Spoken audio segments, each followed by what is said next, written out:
Varicose veins అనేది ఏజ్‌తో సంబంధం లేదు. ఏ ఏజ్‌లో అయినా రావచ్చు. ఈవెన్ పేషెంట్స్ నుంచి ఓల్డ్ పేషెంట్స్‌లో కూడా ఎవరిలో అయినా వస్తుంది. సో దీనికి కారణాలేంటి? సో సెడెంటరీ లైఫ్ స్టైల్ కానీ, లాంగ్ స్టాండింగ్సే కానీ, ఆర్ ఒబేసిటీయే కానీ కారణాలు. సో మనము లాంగ్ స్టాండింగ్ పీపుల్ అంటే స్కూల్ టీచర్సే కానీ, ట్రాఫిక్ పోలీసులే కానీ, బస్ కండక్టర్సే కానీ, వీళ్ళ లైఫ్ స్టైల్ ఏంటంటే ఎక్కువగా నిల్చోవడం వల్ల. తర్వాత ఎక్కువ కూర్చునే వాళ్ళు ఈ గవర్నమెంట్ ఆఫీసెస్ కానీ, ఐటీ వాళ్ళే కానీ, వీళ్ళలో ఎక్కువగా బ్యాంక్ ఎంప్లాయీసే కానీ. తర్వాత ఒబేసిటీ అంటే వెయిట్ ఎక్కువ ఉండడం వల్ల.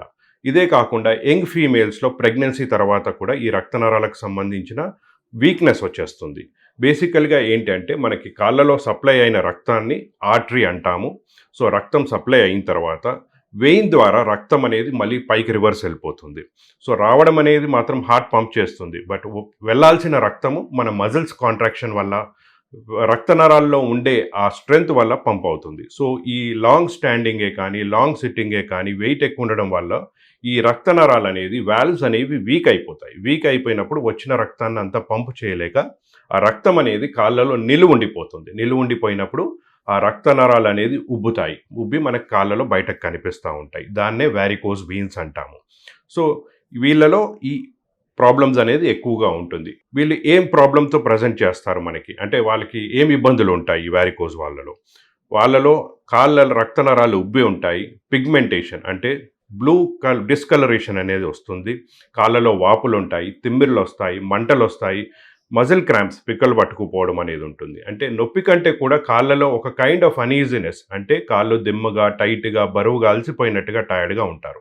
వీళ్ళు యూజువలీ మార్నింగ్ లేసినప్పుడు నార్మల్గానే ఉంటారు. బట్ డే ప్రోగ్రెస్ అవుతూ ఉంటే అంటే మధ్యాహ్నం, సాయంత్రం, నైట్ అయిపోయే వరకు కాళ్ళలో ఈ నొప్పులు అనేది ఎక్కువగా అయిపోతాయి. ఎక్కువసేపు నిల్చున్నా, ఎక్కువసేపు కూర్చున్నా ఈ ఇబ్బందులు అనేది వస్తూ ఉంటాయి. ఇక్కడి వరకు మనం వ్యారికోజ్ వీన్స్ అంటాము.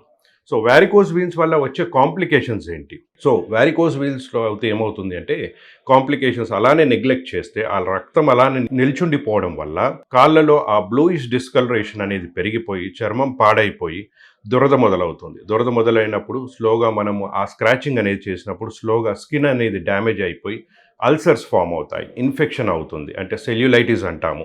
తర్వాత నాన్ హీలింగ్ అల్సర్స్ అంటాము. ఒక్కోసారి రక్తనరాలు పగిలిపోవడం వల్ల, చిట్లిపోవడం వల్ల బ్లీడింగ్ కూడా అవుతుంది.